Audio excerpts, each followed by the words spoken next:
வணக்கம் and welcome to Madurai IAS academy. இன்னைக்கு நம்ம டெய்லி நியூஸ் பேப்பர் ரீடிங்கில் தினமணி பேப்பர் பார்க்க போகிறோம். இன்னைக்கு வந்து நவம்பர் 5. இன்னைக்கு என்ன கரண்ட் அஃபேர்ஸ் கொடுத்துருக்காங்க நியூஸ் பேப்பர்ல பார்க்கலாம். அதே மாதிரி எக்ஸாம் பாயிண்ட் ஆஃப் வியூவில் வந்து நியூஸ் பேப்பர்ல வந்து எப்படி வந்து கொஸ்டின்ஸ் கேட்பாங்க அந்த மாதிரி நம்ம வந்து பார்க்கலாம். நவம்பர் 5 வந்து பார்த்தீங்கன்னா வேர்ல்டு சுனாமி அவேர்னஸ் டே வந்து நம்ம வந்து நவம்பர் 5 வந்து நம்ம வந்து ஒரு செலிப்ரேட் பண்ணுறோம். ஸோ சுனாமியை பற்றி அவேர்னஸ் வந்து கொடுக்கறதுக்காக தான் நவம்பர் 5 வேர்ல்டு ஃபுல்லாக வந்து கொண்டு வந்திருக்காங்க. எக்ஸாம் பாயிண்ட் ஆஃப் வியூவில் வந்து ரொம்ப முக்கியமானது. நவம்பர் 5 சுனாமி அவேர்னஸ் டே வந்து நம்ம வந்து பண்ணுறோம். சுனாமி இந்தியாவில் எப்போ வந்துச்சு பார்த்தீங்கன்னா டிசம்பர் 26, 2004. டிசம்பர் 26, 2004 தான் நம்மளுக்கு வந்து பார்த்தீங்கன்னா சுனாமி வந்துச்சு. சுனாமி அவேர்னஸ் டே வந்து நவம்பர் 5 நம்ம வந்து செலிப்ரேட் பண்ணுறோம். அடுத்து இன்னைக்கு ஹெட்லைன்ஸ் என்ன பார்த்தீங்கன்னா, கனடா இந்துக்கள் மீது காலிஸ்தான் ஆதரவாளர்கள் வந்து தாக்குதல் அப்படின்னு சொல்லி போட்டிருக்காங்க.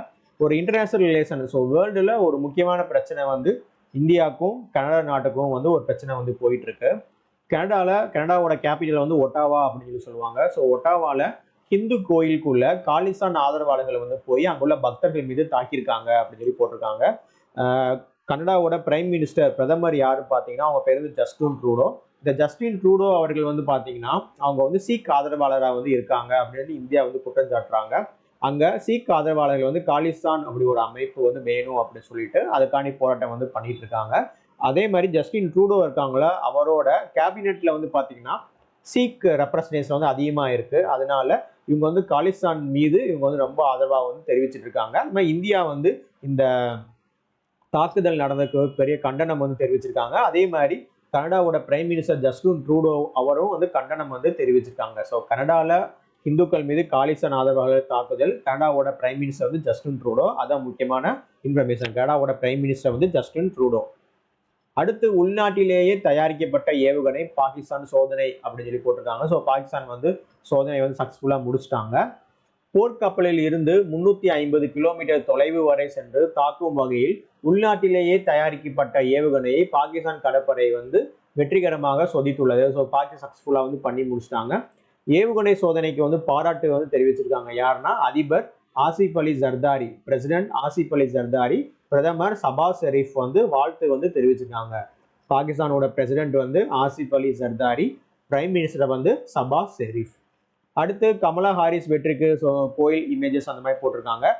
அமெரிக்கால பிரசிடென்ட் எலெக்ஷன் வந்து நவம்பர் 5 வந்து நடைபெற போது. ஏற்கனவே பார்த்தோம், நேற்று நவம்பர் 4 போஸ்டல் ஓட்டுல வந்து நிறைய பேர் வந்து வாக்களிச்சிருந்தாங்க. அதே மாதிரி இன்னைக்கு தான் நவம்பர் 5 எலெக்ஷன் நடக்க போகுது. அந்த எலெக்ஷன்ல ஜனநாயக கட்சி வேட்பாளராக இந்தியா வம்சாவளியை சேர்ந்த கமலா ஹாரிஸ் அவங்க வந்து இது ஒரு வேட்பாளராக இருக்காங்க. ஜனநாயக கட்சி வேட்பாளராக இருக்காங்க. யாருன்னா இந்தியா வம்சாவளியை சேர்ந்த கமலா ஹாரிஸ். அவங்களோட பூர்வீகம் எங்க பார்த்தீங்கன்னா மன்னார்குடி அருகே உள்ள கிராமம். அந்த கிராமத்தோட பேரு துளசேந்திரபுரம் மன்னார்குடியில வந்து இருக்கு. அவங்க வெற்றி பெற வந்து இந்த மாதிரி ஒரு பூஜைமா இந்த மாதிரி பண்ணியிருக்காங்க. அதை பத்தி ஒரு இன்ஃபர்மேஷன் வந்து கொடுத்துருக்காங்க. துளசேந்திரபுரம், கமலா ஹாரிஸ், மன்னார்குடி. ஓகே. அடுத்து உத்தரகாண்ட்ல ஒரு ஆக்ஷன் நடந்திருக்கு. அது நம்மளுக்கு வந்து தேவையில்லை எக்ஸாம் பாயிண்ட் ஆஃப் வியூல. பிரதமரின் தேசிய நிவாரண நிதியிலிருந்து பார்த்தீங்கன்னா கொஞ்சம் நிவாரணம் வந்து கொடுத்துருக்காங்க. ஸோ அவங்க விபத்துல இறந்தவங்களுக்கு 2 லட்சமும், காயமடைந்தவர்களுக்கு 50,000மும் எந்த ஃபண்ட்ல இருந்து கொடுத்துருக்காங்கன்னா பிரதமரின் தேசிய நிவாரண நிதியிலிருந்து வழங்கப்படும் சொல்லி பிரதமர் சொல்லியிருக்காங்க. இதே ஒரு ஆக்ஷன் ஏதாவது நடந்துச்சுன்னா அதில் பிரதமர் வந்து பிரதமரின் தேசிய நிவாரண நிதியில இருந்து ஒரு நிவாரணம் வந்து கொடுத்துருக்காங்க. அடுத்து படிக்கவும் பணிபுரியவும் மிக குறைந்த கட்டணத்தில் தனி இட வசதி. முதல்வர் வந்து ஸ்டாலின் திறந்து வச்சிருக்காங்க. இது வந்து தமிழ்நாடு அட்மினிஸ்ட்ரேஷன் யூனிட் நம்பர் 9ல ஒரு முக்கியமான டாபிக். இது முதல்வர் படைப்பகம் அதை வந்து தமிழ்நாடு சிஎம் வந்து தொடங்கி வச்சிருக்காங்க. எங்கன்னா சென்னையில கொளத்தூர்ல முதலாவது படைப்பகம் வந்து அமைக்கப்பட்டுள்ளது. படிக்கவும் பணிபுரியவும் மிக குறைந்த கட்டணத்தில் தனி இட வசதி. முதல்வர் வந்து படைப்பகத்தை திறந்து வைத்தார். எங்கன்னா சென்னை கொளத்தூர்ல. இதுல என்ன சிறப்பம்சம் பார்த்தீங்கன்னா குடிமை பணி தேர்வுகளில் கலந்து கொள்ளும் மாணவர்களுக்கு தேவையான புத்தகங்கள் இடம்பெற்றிருக்கு. அப்புறம் அவங்க இடையூறு இல்லாம படிக்கிறதுக்கும், அப்ப கொஞ்சம் நீண்ட நேரம் படிக்கிறதுக்கும் இருக்கை வசதி, கணினி வசதி, ஒய்ஃபை ஃபெசிலிட்டிஸ் எல்லாமே வந்து செஞ்சு கொடுத்துருக்காங்க. இதை வந்து எவ்வளவு ஃபீஸ், எவ்வளவு கட்டணம்னு சொல்லி பார்த்தீங்கன்னா ஃபர்ஸ்ட் இந்த வெப்சைட்ல போய் நம்ம முன்பதிவு வந்து செய்யணும். gcc.services.chennai.corporationல 3 மணி நேரம் வந்து படிப்புக்கு எவ்வளவு அமௌண்ட் சொல்லி கொடுத்துருக்காங்க. படிப்பு மையமானது காலை 6 மணி முதல் இரவு 11 மணி வரை செயல்படும். 3 மணி நேரத்துக்கு ஒரு பிரிவு என்ற அடிப்படையில் 5 பிரிவுகளாக அந்த மையம் இயங்கும். இதற்கு நபருக்கு ரூபாய் 5 கட்டணம் வசூலிக்கப்படும். இப்போ நாளொன்றைக்கு மொத்தம் வந்து 51 பேர் பயன்படுவர். இல்லை வந்து ஏசி இருக்கு அப்படின்னு சொல்லியிருக்காங்க. அடுத்த நியூஸ் என்ன பார்த்தோம்னா, துறைமுகங்களில் ரூபாய் 187 கோடியில் உள்கட்டமைப்பு திட்டங்கள் அப்படின்னு போட்டிருக்காங்க. அமைச்சர் சர்பானந்தா சோனோவால் தொடங்கி வைத்தார். சென்னை எண்ணூரில் காமராஜர் துறைமுகங்களில் 187 கோடி மதிப்பிலான உள்கட்டமைப்பு இன்ஃப்ராஸ்ட்ரக்சருக்கு மத்திய துறைமுகங்கள் மற்றும் கப்பல் போக்குவரத்து துறை அமைச்சர் சர்பானந்தா சோனோவால் வந்து சென்னையில வந்து தொடங்கி வச்சிருக்காங்க. அதை பத்தி இன்ஃபர்மேஷன் போட்டிருக்காங்க. சென்னையில துறைமுகம், அந்த துறைமுகம் எண்ணூர் துறைமுகம் பேர் வந்து காமராஜர் துறைமுகம், அதனால ஞாபகம் வச்சுக்கோங்க. அடுத்து முதல்வர் மருந்தகம் அமைக்க விண்ணப்பிக்கலாம், அரசு அழைப்பு அப்படின்னு போட்டிருக்காங்க. ஏழை எளிய மக்கள் பயன்பெறும் வகையில் குறைந்த விலையில் மருந்துகளை அளிக்கும் 1000 முதல்வர் மருந்தகங்கள் தொடங்கப்படும் அப்படின்னு சொல்லிட்டு தமிழ்நாடு சிஎம் வந்து சொல்லியிருந்தாங்க. குறைந்த விலையில, அதாவது ஜெனரிக் மெடிசன் வழங்கப்படும் சொல்லிட்டு கிட்டத்தட்ட 1000 மருந்தகங்கள், அது பேரு முதல்வர் மருந்தகம் வந்து அமைக்கப்படும் அப்படின்னு சொல்லியிருந்தாங்க. அதுக்காக விண்ணப்பிக்கலாம் அப்படின்னு சொல்லியிருந்தாங்க. ஸோ முதல்வர் மருந்தகம் tn.government.in அதில் போய் நம்ம வந்து விண்ணப்பிக்கலாம்.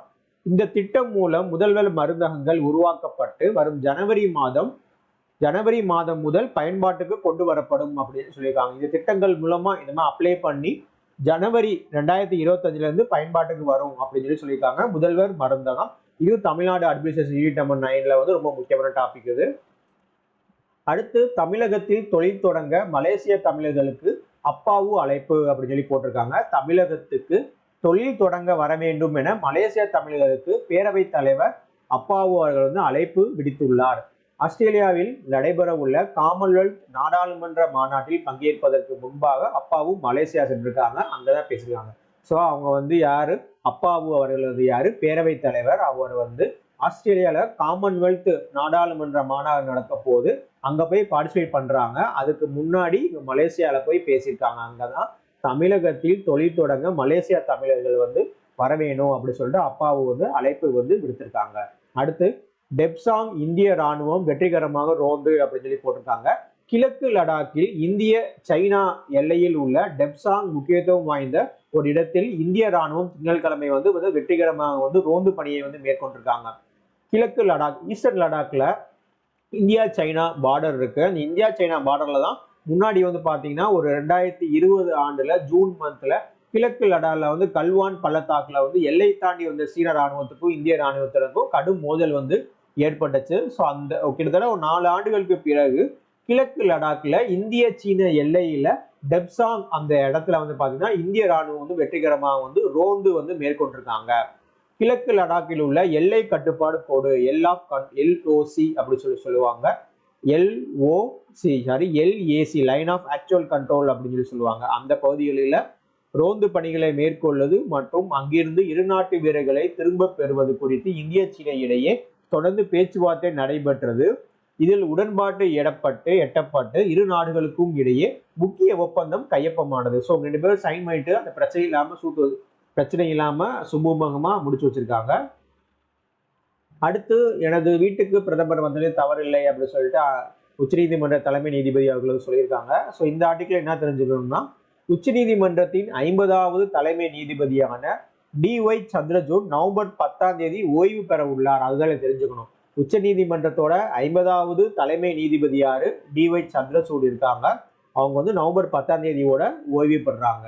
அடுத்து ஆஸ்திரேலியா பிரிஸ்பேனில் புதிய இந்திய துணை தூதரகம் ஜெய்சங்கர் தொடங்கி வச்சிருக்காங்க, ஓபன் பண்ணி வச்சிருக்காங்க. எக்ஸ்டர்னல் அஃபேர்ஸ் மினிஸ்டர் ஜெய்சங்கர் அவர்கள் வந்து ஓபன் பண்ணி வச்சிருக்காங்க.